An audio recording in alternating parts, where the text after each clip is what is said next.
Welcome, Ultimates.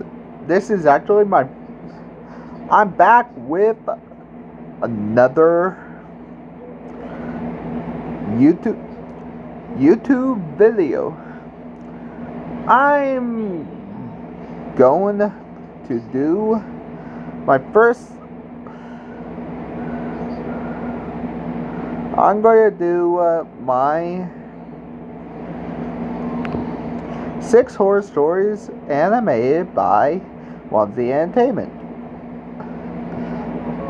I'm actually going to do this. Wansee Entertainment actually just uploaded. I did do the last one because I actually accidentally deleted it and I didn't do it. I did keep the video. This time I will keep the video up.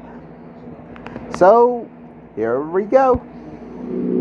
This is a terrible story that happened to me while working as a dog sitter. One day, I found a person on the internet who said he would pay a lot of money for a dog sitter, and since his house was not far away, I decided to take care of his dog for 3 days. When I arrived in front of his house, there was a "Beware of Dogs" sign on the door, and the smell of rotting food was in the air. I knocked on the door and heard a man's voice from inside. He said, "The door is open, come in." And then I heard a barking sound. The barking sounded like that of a vicious dog. I got a little anxious. When I opened the door and went in, I couldn't see anyone in the house. I said, "Are you there?" And I could hear the dog panting in the living room. The sound came closer and closer. While I was looking around for the owner, the dog appeared out of nowhere and I yelled out in surprise. The only thing is, it wasn't a dog. It was a person. A person crawling on all fours and approaching me like they are a pet. He appeared to be a man in his 30s. There was a dog collar around his neck. He was also wearing fur-like fabric that covered his entire body and had an artificial tail attached to his buttocks. He said to me, "You're the one who will take care of me for the next 3 days? Nice to meet you." He shook his butt wildly and his tail wagged. Then he continued walking on all fours, now toward the kitchen, and said, "The food is in here. These are meats that are hard to find." He opened the refrigerator door by moving his hand like a dog moving its paw.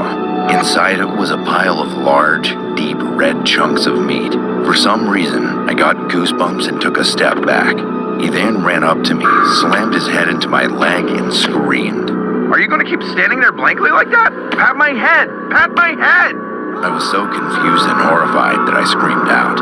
Then he started licking my hand. A few seconds later, a terrible stench hit my nose and I immediately felt dizzy and nauseous. I pushed him away and started running to the door when he started barking. His bark was startlingly dog-like. I kicked open the front door and started running. While running, I made the mistake of looking back. He was chasing after me on all fours at incredible speed. I was so shocked that I felt like I was going to faint. I screamed out like crazy for help.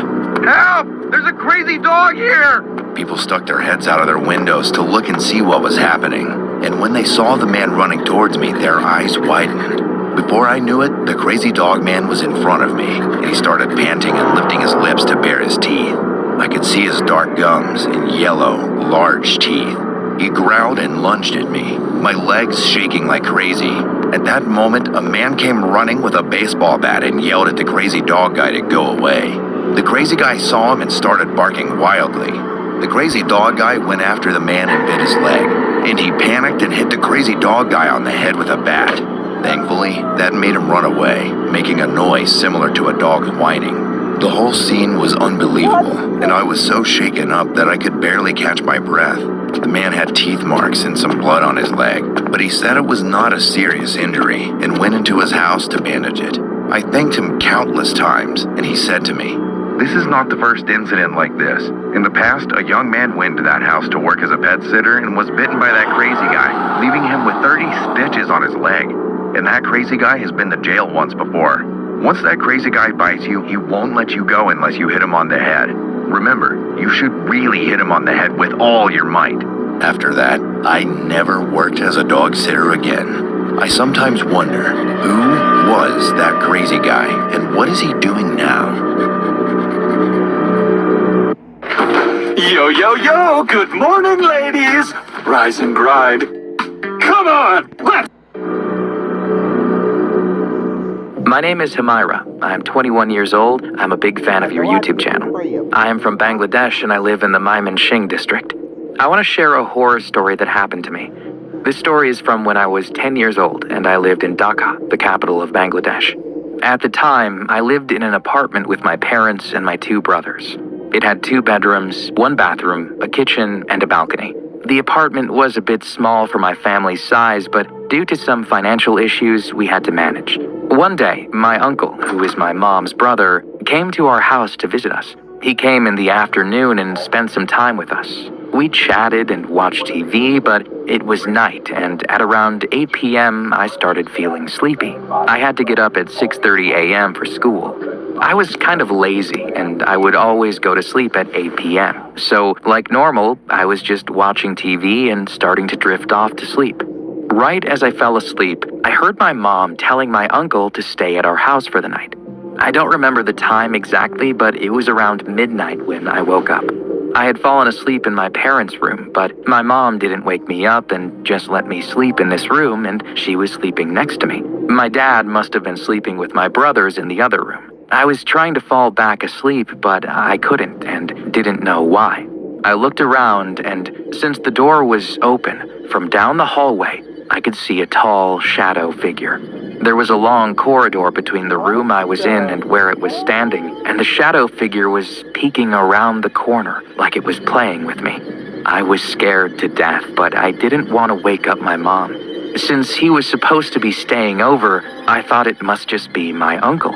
It didn't really make sense that he would be up at midnight staring down the hallway, but I just figured it was him since that made the most sense.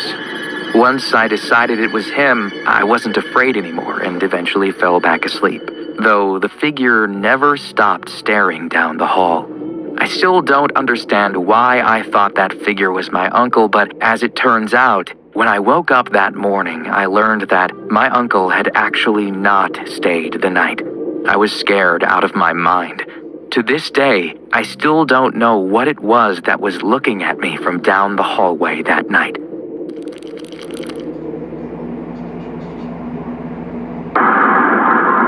This happened 2 months ago. I live in Myanmar. It's a beautiful country. It was another normal day at school. Usually, I wake up at 5:30 a.m. I get home from school by 1 p.m. After school, I was home alone. This was normal because my dad usually didn't stay home often. I was bored, so I invited my cousin and my best friend over to play games and watch Wansee videos. A few hours later, somebody was knocking at the door. My first thought was that it was my mom, except she usually has a key to get in. I looked through the window, and it was a grown man. He looked like he was in his mid-40s. He was tall and his hair was messy. I ignored him and didn't answer the door. Later on, I stupidly left the house because I wanted some snacks from the convenience store. And of course, the man was there with a pocket knife, looking like he might attack me. Since there were bricks near me, I threw one at him, and it somehow hit him on the head and made him fall down. There was a van next to me that seemed like it was his, and when I looked inside, there was a 16-year-old girl tied up.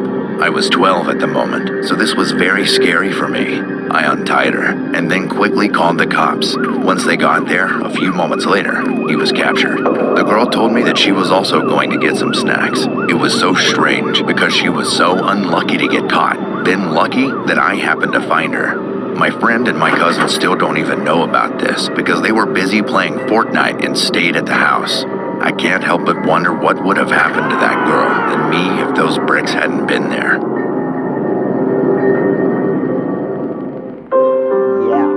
This is the first ever creepy thing that had happened to me. Or rather, the first time I truly saw something really creepy. I was 12 at the time that it happened. On Mondays, our dismissal was at 5 p.m. I hated it so much because it was so late, and I was also assigned to be a classroom cleaner along with some other kids in my class. So that's why you can expect me to still be at school at 5:30 p.m. A short description of our school. I went to a private Catholic school, and besides our school court, there was a gate. And behind that was what they call the residence, where the nuns and priests would stay. It was old and rusty with gray concrete walls. People loved to make rumors about it since it was very old, and some nuns have died in there. Our classroom is located on the 3rd floor. The hallways are like terraces, so when you look down, you can get a view of the school. However, in front of our room, you could see the house where the nuns and priests stay. I never really paid any mind back then, but eventually, that changed. One afternoon, it was already pretty dark. It was almost 6 p.m. at the time, if I remember. While the other kids were cleaning inside the room, I went out to the hallways to clean our window. I took a break and turned around. There, I saw the house. I wanted to rest and lean onto the terrace of our hallways, looking at the sky that was already dark. When I shifted my gaze, I looked at the house again, and there, I saw something just in front of the house. A figure, something, or someone, covered in a white cloth. You really can't see anything besides its shape and color, which looked like a human to me, just covered in a white blanket. I frowned and thought it was a little weird. I heard the door from our classroom open and turned to see my friend, who we'll call Carrie. "Carrie, look!" I whisper-shouted to her and pointed down to where I saw the weird figure. I looked back quickly, and it was gone. That's when I felt chills down my spine. I wasn't scared until it disappeared. I was stunned, and my heart was racing. It was just there. Where did it go? "What's up?" she asked me, and I snapped out of my thoughts. I don't remember if I told her that I saw something, or I just shrugged it off, because all I can remember is the fear I felt. But on my way home, I was so scared and confused. What was that thing? Was it a hallucination of mine? How did it disappear so quickly? The next week, when it was Monday again, and I was assigned as one of the cleaners, I looked to where I saw that thing, and there was nothing, until I glanced at the window and saw it again. No face, no anything, just a figure covered in a white blanket. I really didn't want to point it out to my friend again, so I just kept my mouth shut and ran back inside our classroom. The noise my friends were making while cleaning calmed me somehow. To this day, I still don't know what that thing is. But every time I remember the rumors about the house, my brain can't help but think that it might be one of the dead nuns.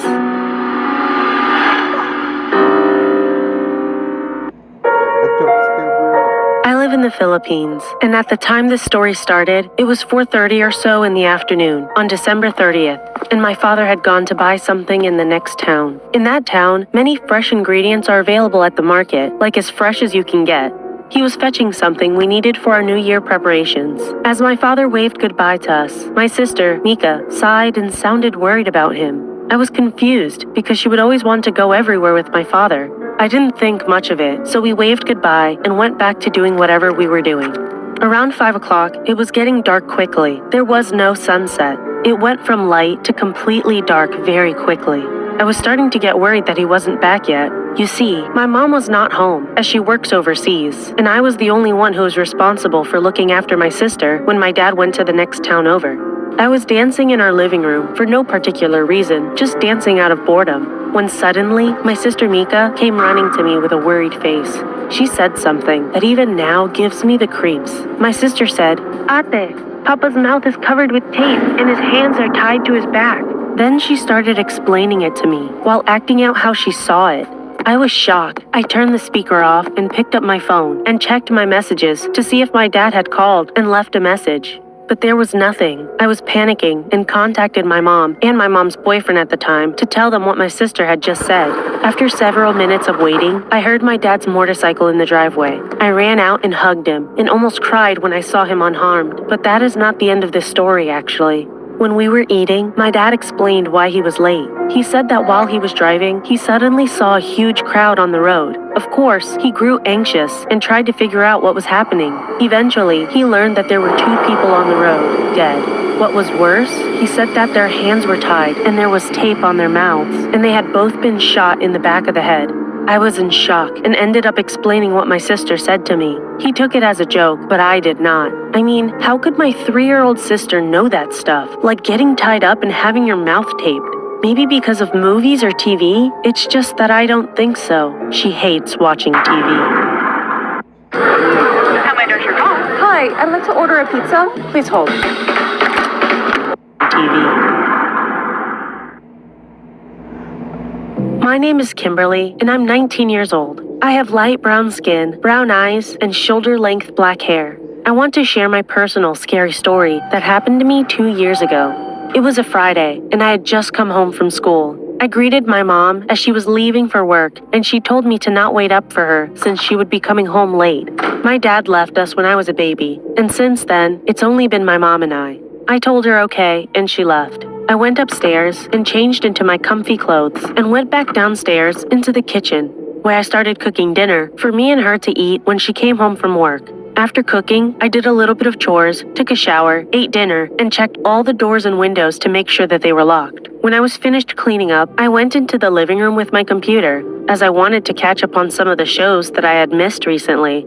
About 3 hours into watching my show, I heard our main door being opened and closed. I thought it was my mom, so I didn't pay attention and went back to watching my show. I had headphones in, so I couldn't hear my mom talking to me. Normally, she would have to come over to me, and that's when I felt someone was leaning over the couch I was sitting on. As I slowly lifted my head, I saw my mom looking down at me with her eyes open unnaturally wide and staring at me immensely. I asked her what was wrong, but she didn't respond, and as I kept looking at her, I felt like something was off about her. I couldn't tell exactly, but I just felt off about her. As I looked closely, I saw she wasn't wearing her nurse scrubs. I figured she probably went upstairs and changed before I could see her. After about 30 seconds of her staring at me, she slowly looked up at the ceiling and back at me, then kissed me on the forehead. Her lips were so cold, it felt like she had put ice on her lips and left it on until they were frozen. Then she walked into the kitchen, and I couldn't see her from where I was sitting. I didn't think anything about it and went back to watching my show. Then the realization hit me. I remembered she told me that she would be coming home late and not to wait up. I also remembered that she isn't a person who would come up to me like that and kiss me on the forehead. She had never done it since I was a baby, as long as I could remember. I was frozen for a minute, then I slowly picked up my phone and called her, hoping I would hear it ringing in the house somewhere. She picked up and asked me what was wrong. I asked her if she was home, but she said no and asked me if I was alright. I told her someone was in the house. I didn't tell her I saw her or something pretending to be her, but she told me to run to our next door neighbor while she called the police. She hung up to call them, and I got up and ran. When I was at the main door to go outside, I looked back into the hallway. It was her, in the dark. She was just standing there. I ran to our neighbor and knocked loudly. She opened up and let me in. I told her someone was in our house. After about 5 minutes of waiting for the police, I heard them coming. I was outside with my neighbor while we watched the cops entering my house. About 10 minutes later, a cop came up to me saying they didn't find anything or any trace of anyone trying to enter the house. I waited at my neighbor's house until late when my mom came home. It's been 2 years since this traumatizing event happened to me. We moved out of there a year ago, and I never told anyone, not even my mom, that I saw her doppelganger. What the? What?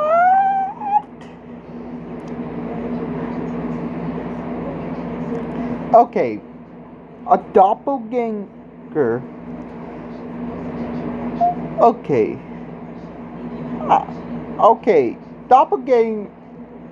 If you actually see somebody else's doppelganger, or anybody that see their old doppelganger, it's a sign of death.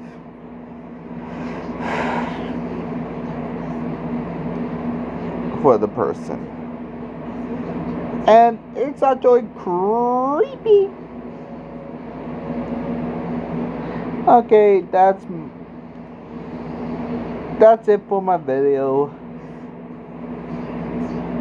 Stay tuned for my next reaction if Wansee ever does a reaction. Have a day. Bye.